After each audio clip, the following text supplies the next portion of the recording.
নমস্কার। গীতার একটি শ্লোক দিয়ে শুরু করছি। গঙ্গা গীতা সাবিত্রী সীতা সত্যা পতিব্রতা ব্রহ্মাবলী ব্রহ্মবিদ্যা ত্রিসন্ধ্যা মুক্তি গেহিনী অর্ধমাত্রা চিদানন্দা ভবগ্নি ভ্রান্তি নাশিনী বেদত্রয়ী পরানন্দা তথ্যত্ব জ্ঞানমঞ্জুরি ইত্যে তানি জপে নিত্যং নর নিশ্চল মানস জ্ঞান সিদ্ধিং লভে নিত্যং তথান্তে পরমং পদম। আজ আমি মাইনর আরকানার 5 অফ সোর্স এবং 6 অফ সোর্স সম্পর্কে পড়ব। প্রথমে 5 অফ সোর্স। এই ছবিটিতে দেখা যাচ্ছে একজন লোকের কাছ থেকে জোর করে অপমানজনকভাবে তার তরবারিগুলো নিয়ে নেওয়া হয়েছে।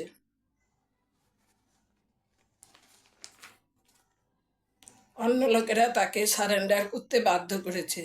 এই কার্ড নির্দেশ করছে ব্যর্থতা, পরাজয়, অন্যায্যতার মধ্য দিয়ে জয়। লোকটি এখন যুদ্ধ পরিত্যাগ করে অন্য কিছু করতে চায়। একজন প্রতিদ্বন্দ্বী তার নামে নানা আলোচনা ছড়াতে পারে। সে এখন বড় কোনো কাজ করতে চায় না, কিছু সময় অপেক্ষা করতে চায়, মিথ্যা গর্ব ছেড়ে নিজের আয়ত্তের মধ্যে এসে তারপর আবার সামনে এগোতে চায়। তাই বলা যায়, give up false pride and accept limitation before moving forward. গণনার ক্ষেত্রে অনেক কিছুই ধারণা করা যেতে পারে, যেমন কমপ্লিটভাবে হেরে যাওয়া, পকেটমারি, বিট্রে করা, সেলফিশনেস, মুখোশধারী ব্যক্তির ফাঁদ পাতা, অনলাইন ফ্রড। এটা ঠকানোর কার্ড, পরাজয়ের কার্ড।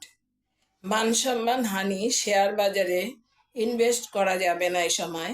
রিলেশনশিপের ক্ষেত্রে খারাপ কার্ড। এবার 6 অফ কার্ড সম্পর্কে বলবো। এই কার্ডটিতে দেখা যাচ্ছে একজন মাঝি তার অসুখী স্ত্রী এবং তার সন্তানকে নিয়ে দূরে চলে যাচ্ছে। নদীটার একদিকে জলে ঢেউ, অপর দিকটা হচ্ছে শান্ত। এই কার্ডটি সম্প্রীতি সংমিশ্রণ বোঝায়। এখানে 6টি তরবারি আছে। এটা কষ্ট ও দুর্ভাগ্যের প্রতীক।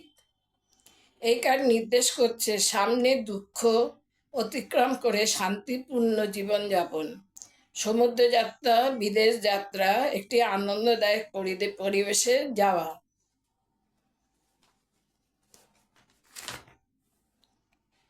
টেনশন মুক্তি, উদ্বিগ্নতা, সম্প্রীতি বোঝায়। তাই বলা যায়, release of tension and anxiety and sense of harmony coming in. দেশভাগ বা পার্টিশনও বোঝায়। মানুষ এক জায়গা থেকে অন্য জায়গায় পালিয়ে যায়। জবের ক্ষেত্রে ট্রান্সফার বোঝায়। এটা ডিভোর্সেরও কার্ড।